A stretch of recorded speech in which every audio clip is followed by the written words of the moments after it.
The silverware clinks stop midair. A tall white man in a $1,000 suit is berating a young black waitress in the middle of a luxury steakhouse. His voice cuts through the velvet silence like a knife. Loud, mocking, deliberate.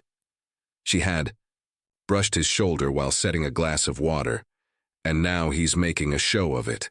He mocks her posture, her hands, the way she speaks. He calls her help in a voice meant to entertain his table, drawing nervous chuckles from a few and uneasy glances from others.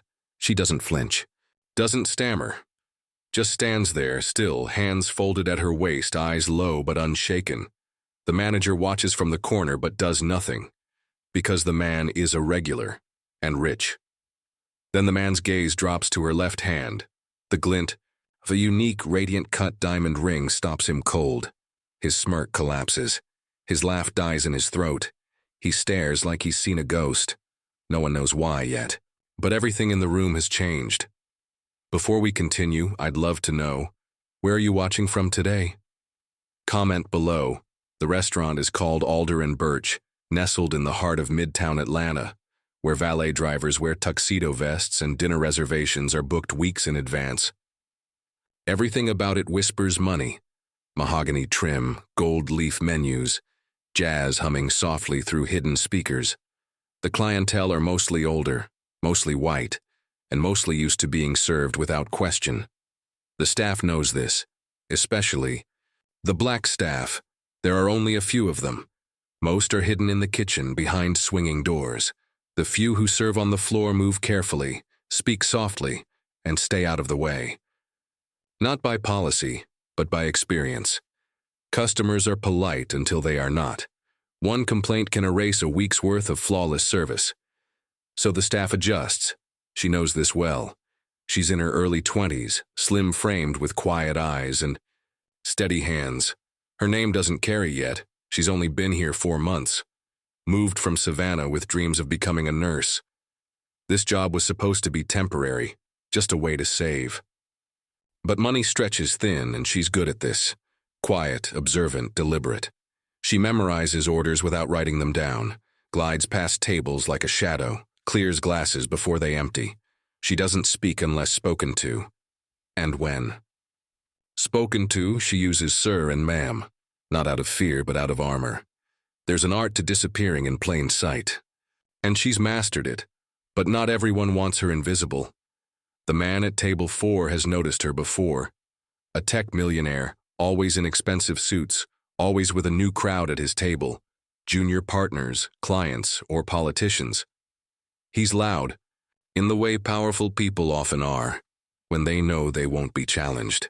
He jokes in a way that isn't quite funny, but people laugh anyway. To him, she's a familiar accessory to the room. A background detail. He's seen her serve, seen her smile politely, seen her pick up napkins he dropped without him asking. He never learned her name. But he did notice her ring. Not until today. Not until she handed him his drink and he made a show of wiping his sleeve like she had contaminated it.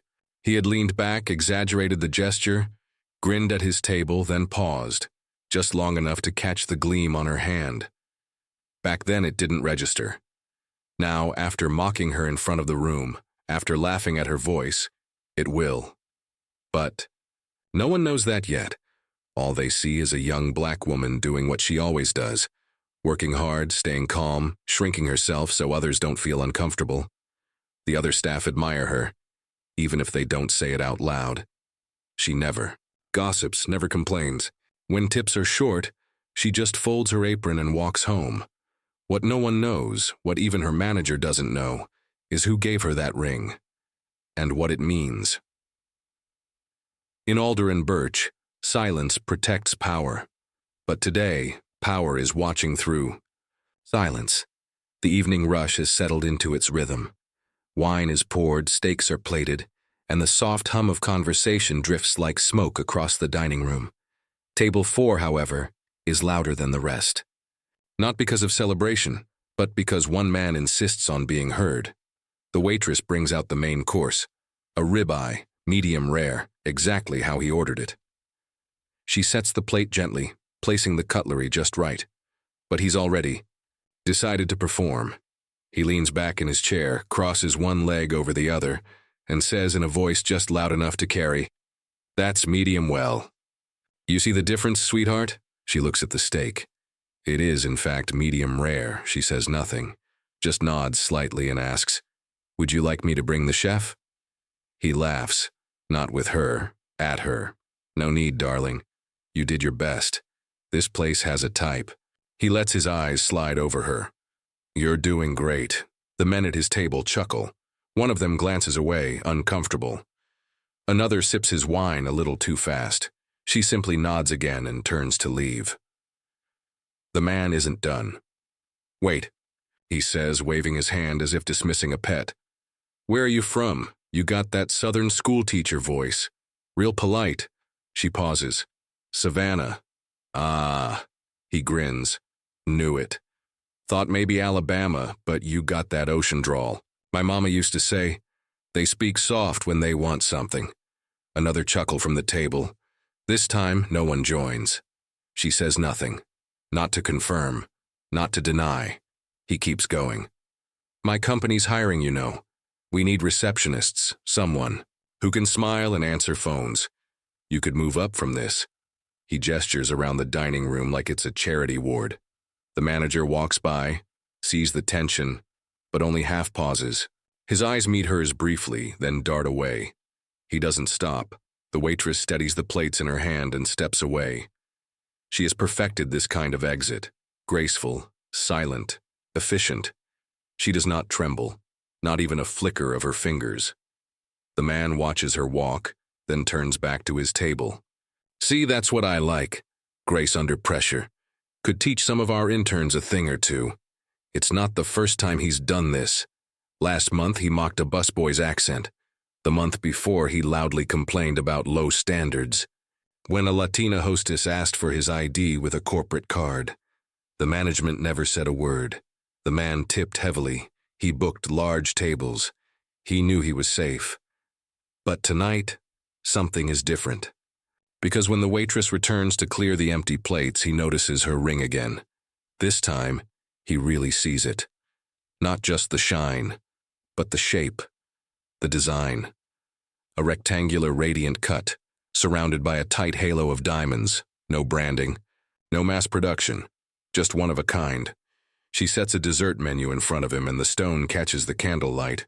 He stops mid-sentence. "Hold on," he says, squinting. "That ring." She looks at him calmly. He blinks. His voice drops. "Where'd you get that?" She doesn't answer right away.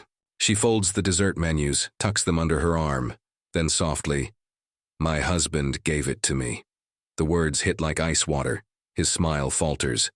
The table senses it. One man looks over, trying to figure out what just happened. The waitress remains. Steady, posture unchanged, face unreadable. The man leans forward slightly, eyes locked on hers. "What's your name again?" She tells him quietly, clearly. He goes still. The men at his table exchange glances. Something unspoken passes between them. He clears his throat, then laughs once. Too sharp, too forced. He waves his hand, tries to make a joke, but it lands flat. He picks up the bill, slips out a thick roll of cash and places it gently on the tray. Then he stands, no dessert, no final toast. Just a polite nod to his companions and a sudden urgency in his walk. He leaves without a word. The entire restaurant watches. They don't understand what they just saw, but they feel it. Something shifted.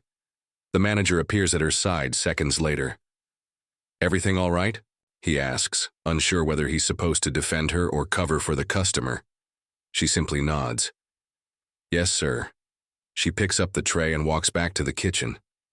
No one knows what just happened, but the man at table 4 does.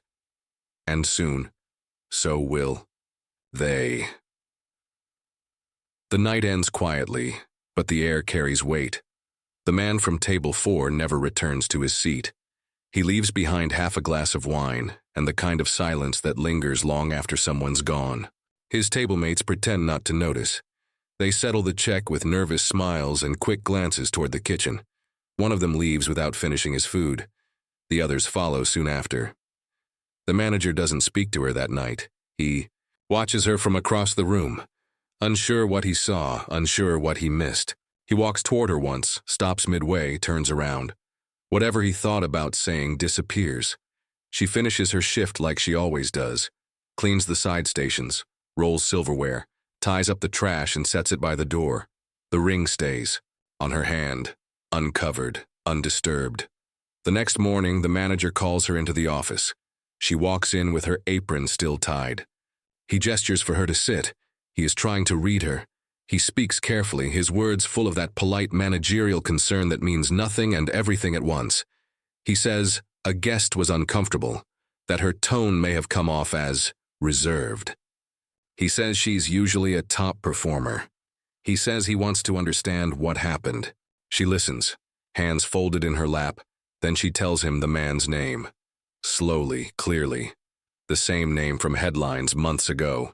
A tech founder sued for racial discrimination. A case that turned public after leaked emails showed him referring to black job applicants as image hires.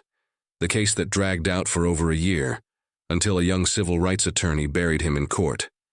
The attorney won damages, publicly and privately.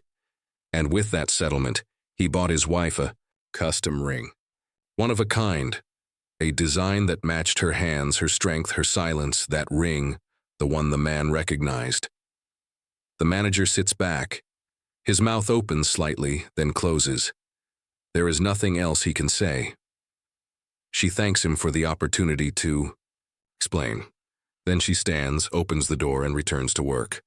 By the afternoon, the kitchen staff knows. Not because she told them, but because someone else from the dining room had. The busboy who caught a glimpse of her ring in the light. The hostess who saw the man freeze in real time. The dishwasher who saw the tip, 3 crisp $100 bills folded without flair, left like an offering. By closing time, everyone knows, not the full story. Not yet, but enough. Enough to shift something. Enough to make people pause. No one laughs about the man from table 4 anymore. No one repeats his jokes, and she says nothing at all. She walks the same way she always has, with quiet, with grace. But now, the silence around her holds a different weight. Because now people look at her and wonder, who exactly is she? And what did that man see in her eyes that made him run? The next day, a delivery arrives at the restaurant. Addressed not to the manager but to her. A plain white envelope sealed with a firm crease. No name on the return. Just an Atlanta law firm's logo in the corner. She opens it alone in the break room, where the fluorescent lights buzz softly overhead. Inside is a single typed letter on letterhead. At the bottom, her husband's name. It reads like a shield. We've been notified of a potential pattern of harassment involving your place of employment. Please know you are not alone. You are, not without recourse. She folds the letter neatly and places it in her purse. No one sees her cry. Because she doesn't. But when she steps back into the dining room, something in her walk has changed. Not louder, not faster, just more certain. The manager asks if she'd like to take a few days off. She shakes her head once. No, sir, I'm fine. He nods, unsure whether he believes it. But he doesn't push. That evening, a woman approaches. Her after dinner. She had been dining quietly at a corner table, alone, near the back. Now she stands at the hostess stand, coat folded over one arm. She leans in, voice low. I know who your husband is, she says. Tell him. Thank you. He helped my brother. Then she slips out the door, leaving the weight of her words behind. The truth slowly begins to take shape. Because the ring isn't just a ring. It's the closing chapter of a very public trial. The millionaire, the man who left his steak, unfinished, was once the proud owner of a startup valued at 8 figures. His app helped landlords screen tenants. Quietly, its algorithm ranked black-sounding names lower, flagged zip codes in historically black neighborhoods as risky. That came out in court. What didn't make headlines was the aftermath. After losing the case, he settled privately to avoid more exposure. The amount wasn't disclosed, but the attorney who handled it, her husband, became known for taking impossible cases and winning them with silence, not spectacle. She had sat in that courtroom every day, never made a statement, never spoke to reporters. But she watched him work, watched him make the world shift inch by inch, and after it was over, he brought her to a quiet jeweler in New Orleans, picked the setting, helped place the stones, slipped it onto her hand with no audience. "You'll be in rooms I can't protect," he had said. "Let this remind you, you don't need protecting." And now, here she is, in a room where she had been mocked, diminished, treated like scenery. But the moment the man saw that ring, he knew. He had tried to destroy her husband's reputation, and now he had insulted his wife. That's why he ran. Not out of fear of her, but of what her presence revealed, that his world, his protected space of wealth, whiteness, and unchecked power, was not so protected after all. Later that week, the restaurant's owner calls. She's heard whispers, wants to meet, says she values her, offers to sponsor a diversity leadership training program with her help. She listens, says she'll think about it because now people are listening, not because she spoke loudly, but because she didn't have to. Have you ever been judged for how you look or where you're from? Share your story in the comments. Your voice matters more than you know. The man from Table 4 doesn't return to Alder and Birch. Not that week, not the week after. His name disappears from the reservation system. His company's card, once used for private dinners and executive brunches, is quietly deactivated by management. No public announcement, no explanation, just gone. But outside the restaurant, his name resurfaces in a very different way.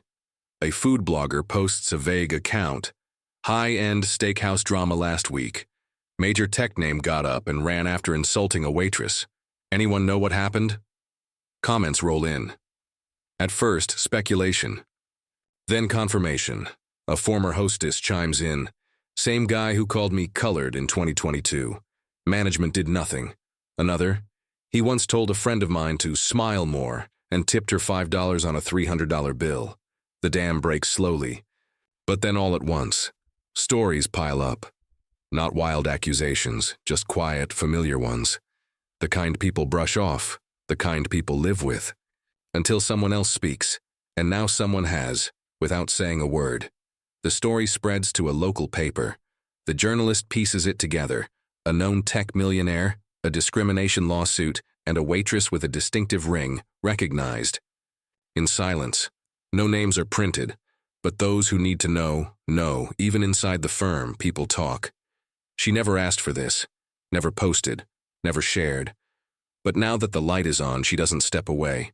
She keeps working her shifts, keeps showing up early, leaves late.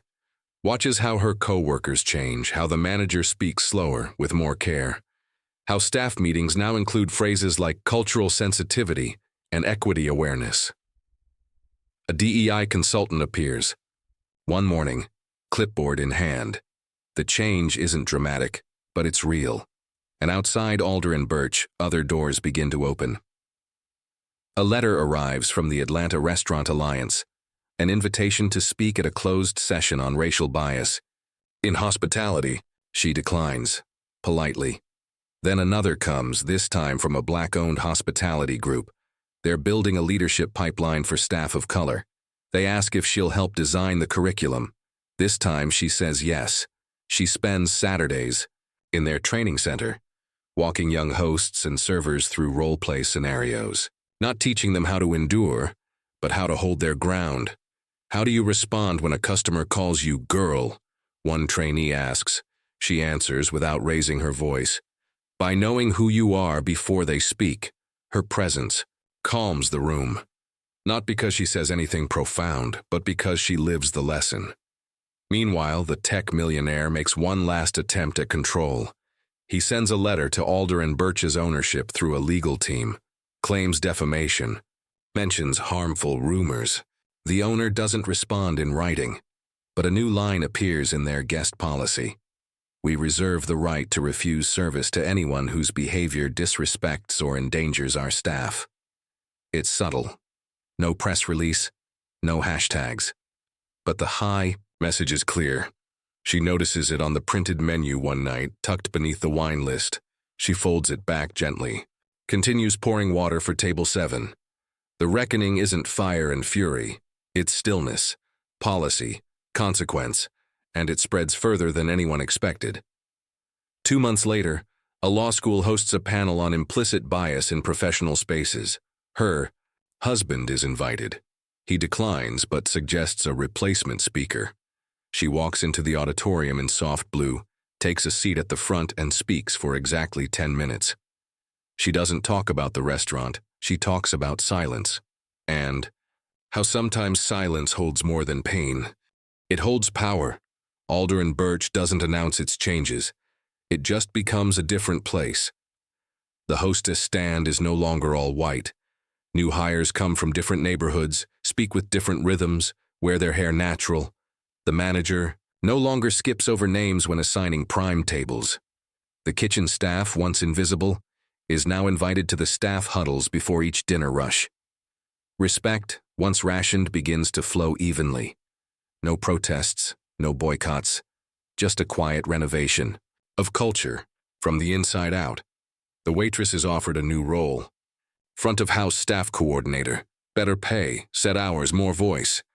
They say it's a chance to lead from the floor. She thanks them but declines.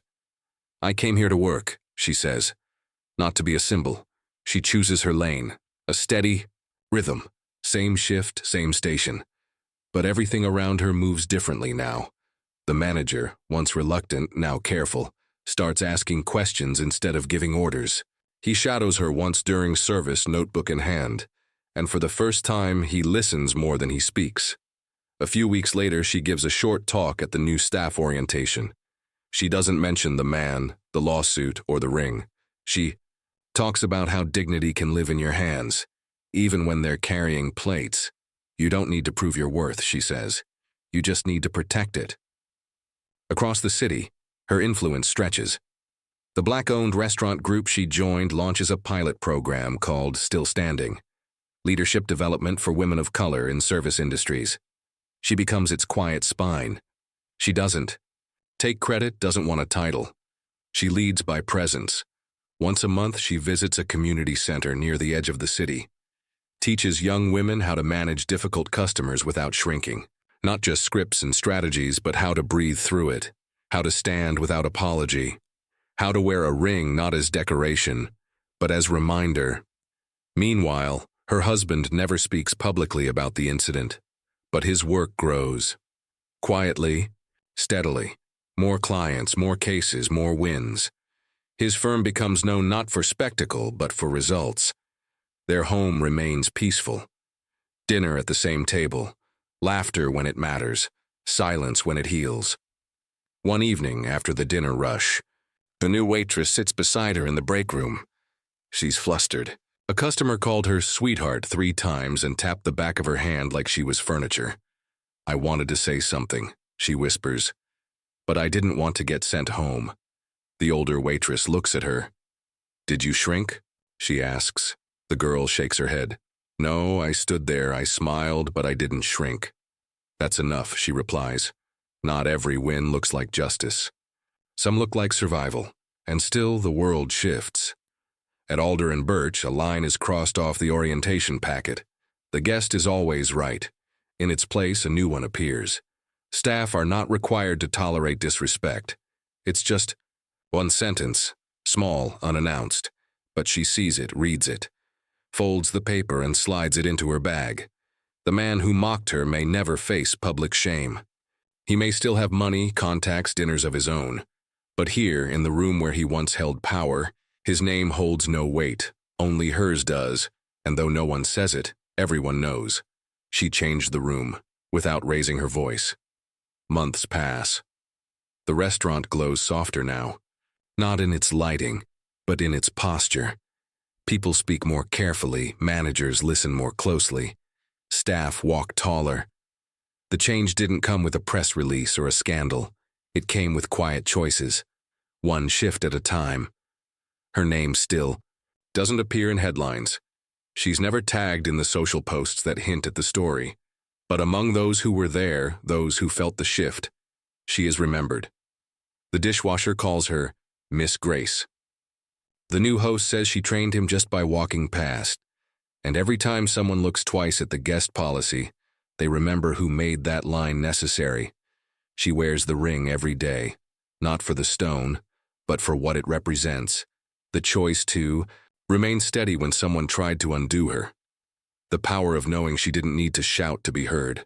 And every now and then, a diner watches her from their table, sees how staff move around her, how managers defer, how silence forms around her like respect. They wonder who she is. They never ask. But when they leave, they behave better. Justice sometimes is invisible, but it echoes. If this story moved you, share it. Quiet courage can change a room, a policy, even a city. One ring, one voice, one moment of stillness.